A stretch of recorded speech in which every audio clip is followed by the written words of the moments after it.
Ladies, mateys, everything in between, hello again, Beefy here, and today we're going to talk about the ground references and basic procedures for the breakout and re-entry into the Honcho Pattern for runway 13 right. We'll cover the why and how, the ground references along the way, naturally, and some common student errors you should make an effort to avoid unless you want to risk boosting Martin Baker stock. Of course, the courtesy disclaimer is going to make an appearance for all you folks watching at home. These ground references are for Laughlin Air Force Base. They're not really going to work anywhere else without an increased level of danger and violence. Secondly, if you don't own a T6 Alpha, don't try and replicate these flight parameters and conditions. I'm not entirely sure that a semi-rigid dirigible will be able to withstand some of the forces the plane will be subject to in this video.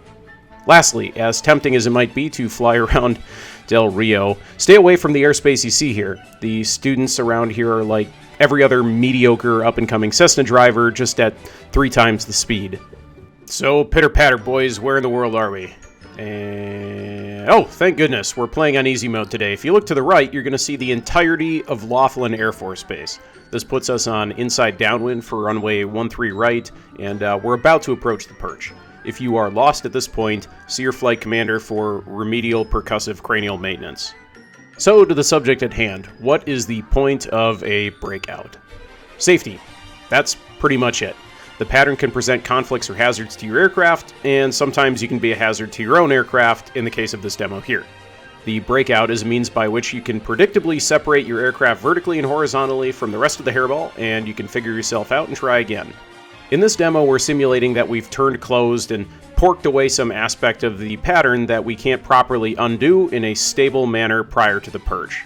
Specific parameters don't really matter here for the demonstrative purposes of this video, but be aware that the minimum airspeed you should be on inside downwind approaching the perch is 120 knots, and the altitude CTS for the perch is plus 100 and minus 0 feet. If you're not stable or in those parameters at the perch, initiate your breakout. Now, my personal favorite mnemonic for the breakout is climb clean, turn, and talk. You don't have to use it, but I don't know, it works. For climb, get that power to max and pitch your nose up. Spinner on the horizon isn't a bad place to start. With almost no exception, 2 aircraft can't collide if they're at different altitudes. That's the point here. So you're climbing to 2,600 MSL. Don't worry too much about overshooting your altitude. You're climbing about 500 feet and you're still dirty. Speaking of that, clean. Get your gear and your flaps up. You should have a reasonably good idea of how to do that at this point, but make sure you confirm your gear and lead your level off by about 10% of your VSI. Turn is pointing the nose towards the breakout ground track. Don't be in too much of a rush here. You're already deconflicted from other aircraft by altitude, and horizontally speaking, the only conflict you're going to have are potential breakouts from 92 initial. If you were slow at the perch, you're probably still slow, so increasing your bank too aggressively too soon is a recipe for an accelerated stall. And that's, well, it's just embarrassing. We'll talk about where to point your nose in just a second. Talk is the last step. After you've made progress with aviating and navigating, cover communicating with the radio call sign, perch point, breaking out. This is a position report, so other aircraft in the pattern and on the breakout know where to look for you. We want to get this done in an expeditious manner, but safety of flight does come first. So, as you can see, after we've done all those things, we're at about 2,600 feet and almost 180 degrees from where we initially started our breakout. If you look to the left, you'll see this road with a bend in it here that's on the outskirts of Laughlin. That's the road that establishes the widest you should be on inside downwind. It's definitely worth maintaining well clear of that track. If you look to the right, you'll see this big highway. Just to the right of that highway is a smaller dirt road that's nearly parallel to it. This smaller dirt road is actually your ground track for VFR entry.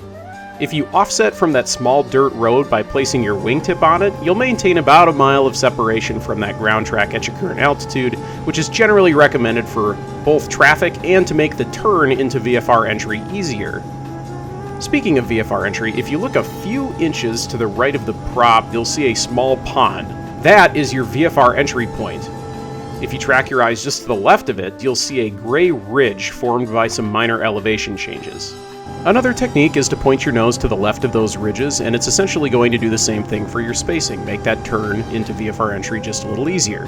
But your wingtip is going to be a more universally applicable reference if you're not around the flagpole at Laughlin. When you're somewhere in between your VFR entry point and those ridges, use power and bank as required to make a right descending turn into VFR entry, remembering of course to level off at 2100 feet and manage your power to maintain 200 knots through the point. If you have a traffic conflict, you're going to break out again prior to VFR entry, but this time it'll be a climbing turn to the left, so the ground track around VFR entry actually forms a bow tie. Don't break out to the right. That's where you just came from, and the rest of your traffic conflicts are going to be. When you fly over the top of the pond, make your radio call sign VFR entry. Again, this is a position report, so you're just telling everybody else where to look so they don't, run into you. In front of the nose, you'll see an intersection between your VFR entry ground track and the small dirt path here. This will be your turn point onto outside downwind. Clear for traffic to the right. Since they're already established in the pattern, they have priority. You'll break out to the left if that's the case.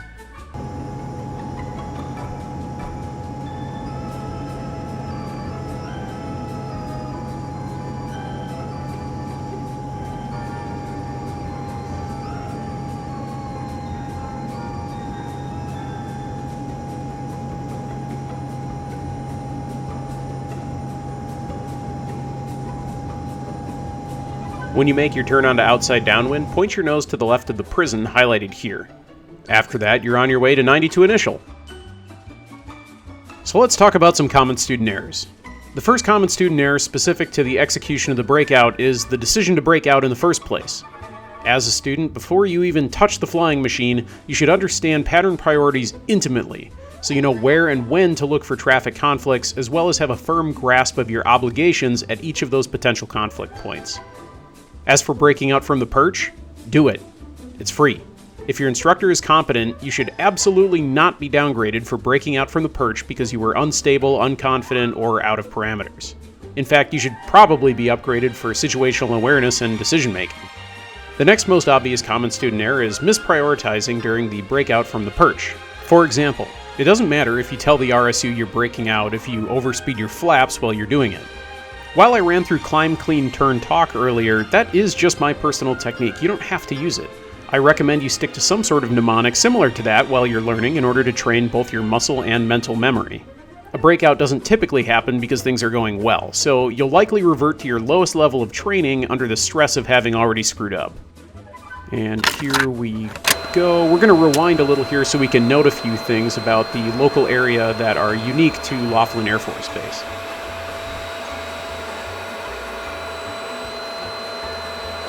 And stop. Okay, you saw this in reverse, so you should be able to tell that we are a couple of miles from the right-hand turn down into VFR entry. So first things first, you'll notice if you actually read your local pubs that there isn't a specified airspeed for the breakout ground track on your way to VFR entry. The general consensus is that it's a pretty good idea to fly the same speed as all the other traffic in the pattern to assist with deconfliction, in this case 200 knots.